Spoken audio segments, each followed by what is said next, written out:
तब भगवान शंकर की आराधना करते करते माता लक्ष्मी ने स्वयं माता ब्रह्माणी से पूछा कि ये शिव प्रकट क्यों नहीं होते, हमें वर क्यों नहीं देते। कुबेर ने पूछा ब्रह्माणी से, हमने इतनी आराधना करी है, शंकर आखिर वर क्यों नहीं देते। तब माता ब्रह्माणी ने कहा कि तुमने केवल शंकर की आराधना करी है, पर गौरी शंकर की आराधना नहीं करी है। गौरी पार्वती की अगर आराधना शिव के साथ करी जाए तो निश्चित है शंकर प्रकट होते हैं, शिव सामने आते। नारायण और माता लक्ष्मी, लक्ष्मी को आमंत्रित करते हो नारायण रह जाते हैं, नारायण को आमंत्रित करते हो लक्ष्मी रह जाती है, ब्रह्मा को आमंत्रित करते हो ब्रह्माणी रह जाती है, ब्रह्माणी को आमंत्रित करते हो ब्रह्मा रह जाते हैं, इंद्र को आमंत्रित करते हो तो इंद्राणी रह जाती है, इंद्राणी को आमंत्रित करते हो तो इंद्र रह जाते हैं। पर शिव महापुराण की कथा कहती है केवल एक शंकर ऐसे हैं जो माता पार्वती के साथ कदम से कदम मिलाकर आगे बढ़ते अपने भक्त के दरवाजे पर पहुंच जाते। गौरी शंकर की आराधना।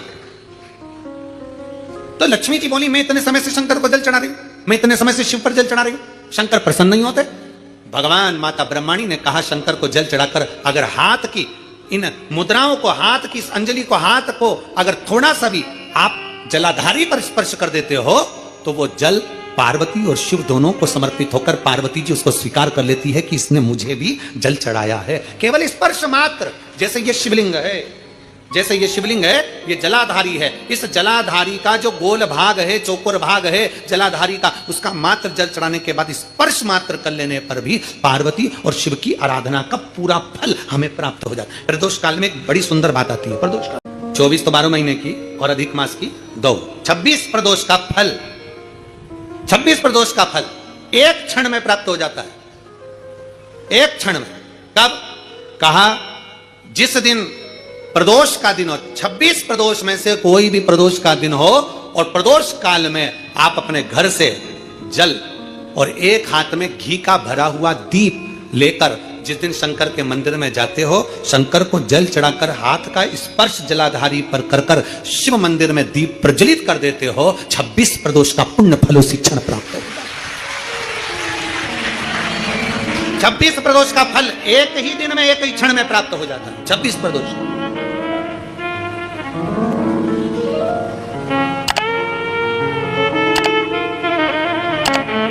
अब कई माताएं कहेंगी गुरुजी हम तो इतने साल से प्रदोष कर रहे हैं और तुमने इन सबको एक ही में निपटा दिया, एक ही बार में पूर्ण करा दिया है। हम इतने साल से कर रहे हैं, वो क्या? देखो तुम सब व्रत कर रहे हो ना, तो ये आजकल की जो नवयुवक पीढ़ी है ये हो सकता है व्रत कर पाए ना कर पाए। आजकल की जो नवयुवक पीढ़ी है, बहुएं हैं, बेटियां हैं, नौकरी में सर्विस में लगी रहती हैं, दिन भर उनको मानसिक टेंशन भी बना रहता है, घर परिवार सब देखना करना, ये करना वो करना, तो हो सकता है इनका प्रदोष व्रत नहीं हो पाए। तो पर ये भूल से भी प्रदोष के दिन, किसी भी प्रदोष में अगर शंकर के मंदिर में घर से जाते समय जल और एक घी से भरा हुआ माटी का दीपक बाती लगा हुआ लेकर चलेगा और शिव को जल चढ़ाकर पार्वती के स्पर्श कर कर दीप प्रज्वलन कर दें, बाबा को विनय कर दें, पूरी 26 प्रदोष का फल प्राप्त हो जाता है। उन बैठो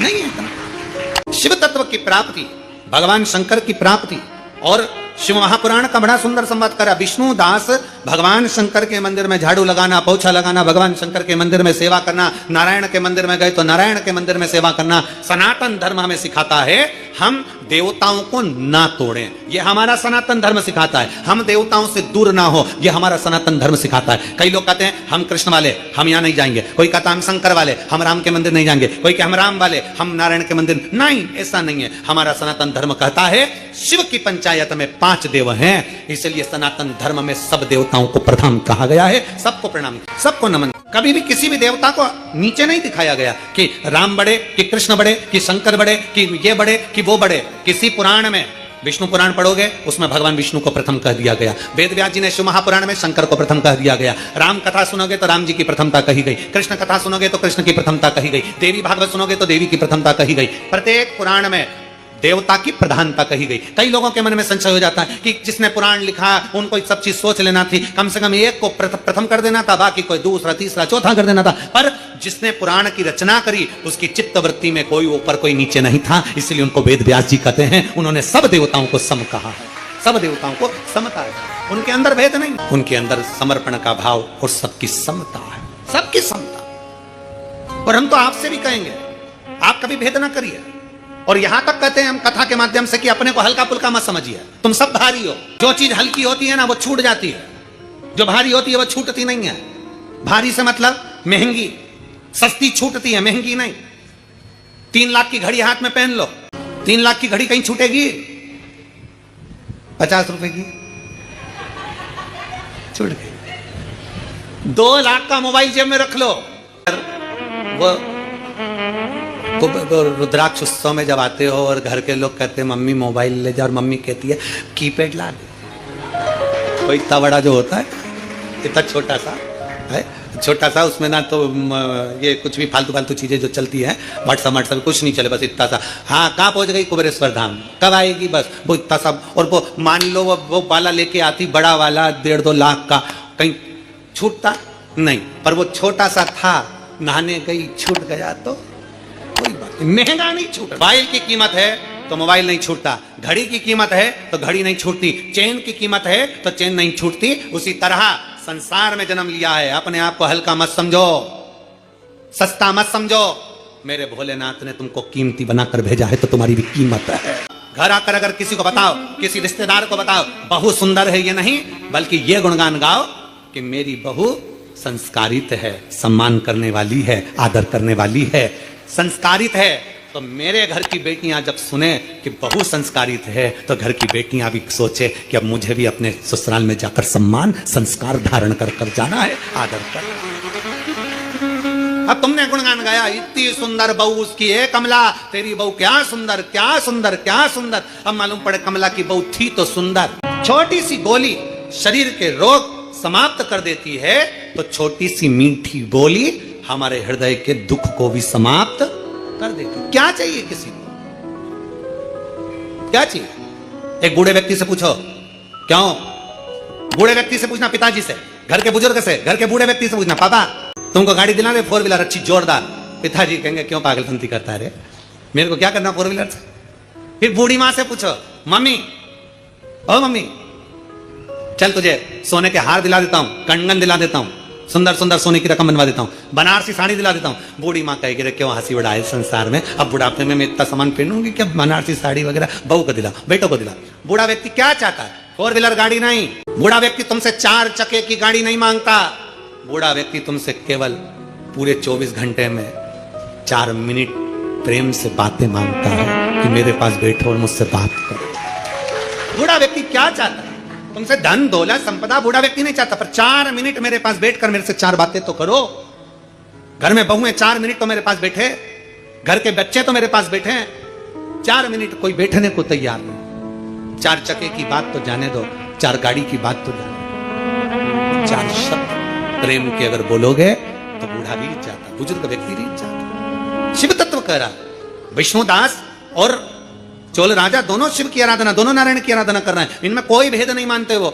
आज चोल राजा ने भगवान शंकर के मंदिर में और नारायण के मंदिर में हीरा मोती सोना चांदी चढ़ा दिया। थोड़ी देर बाद में विष्णुदास आया, विष्णुदास ने अपने पास रखी हुई वस्तु बेलपत्र तुलसी का दल, बेलपत्र शंकर को चढ़ाया, तुलसी दल नारायण को चढ़ाया। चढ़ाते से जो सामग्री हीरा पन्ना मोनिक मोती रखे थे वो सारे के सारे ढक गए, वो सबके सब ढक गए। अब जैसे ही सारा की सारा सामान ढका, सारी की सारी सामग्री ढक गई, चोल राजा भगवान का दर्शन कर, पर विद्यावान संबोधन से संबोधित नहीं किया। शिव महापुराण की कथा कहती है बहुत ज्ञानी नहीं बनना हमको, बहुत विद्वान नहीं बनना हमको। आपको कितना आता है ये आप अपने अंदर रखिए, आप कितने चतुर हैं ये चतुरता आपके अंदर रखिए, आप कितने विद्वान हैं ये विद्वत्ता आपके अंदर रखिए। जब शंकर जी के मंदिर में 1 लोटा जल चढ़ाने के लिए जाओ तब अपनी विद्वत्ता कभी मत दिखाना। कोई जल चढ़ा रहा है, आड़ा टेढ़ा चढ़ा रहा है, शंकर जी को जल चढ़ाते समय तुम्हें नहीं कहना है कि जल ऐसे चढ़ाओ। तुम जब वो जल चढ़ाकर मंदिर के बाहर चले जाए और आप भी मंदिर के बाहर हो जाओ, तब कहो कि तुम गलत तरीके से जल चढ़ा रहे थे, जल चढ़ाने का तरीका ये है, बेलपत्री चढ़ाने का तरीका ये है। पर भोलेनाथ के सामने अपनी विद्वत्ता नहीं दिखाना, अपना विद्वान पद मत दिखाना, भगवान के सामने ये मत दिखाना कि मुझे बहुत कुछ आता है और इसको कुछ नहीं आता। भगवान के सामने तुम ये कभी मत दिखाना कि मुझे सब कुछ आता है, इसको कुछ नहीं आता। जितने छोटे बन जाओगे मेरे भोले बाबा के आगे, जितने नरम बन जाओगे मेरे शंकर जी के सामने, जितने छोटे बन जाओगे जाओगे उतनी झोली भरकर अपने घर पर लेकर जाओगे। जितने छोटे बन सकते हो उतने बन जाओ, जितने नम्र बन सकते हो उतने बन जाओ। बालक ने आकर उससे लड्डू मंगा, पर अब उसकी नम्रता देखिए, उस बेटी की विद्या देखिए। मैं तुमको लड्डू नहीं दूंगी। क्यों नहीं दोगी? क्योंकि तुम गणेश नहीं। अगर तुम गणेश होते तो तुम्हारी सूंड होती, अगर तुम गणेश होते तो तुम्हारे बड़े बड़े कान होते, अगर तुम गणेश होते तो तुम्हारी तोंद निकली हुई होती, अगर तुम गणेश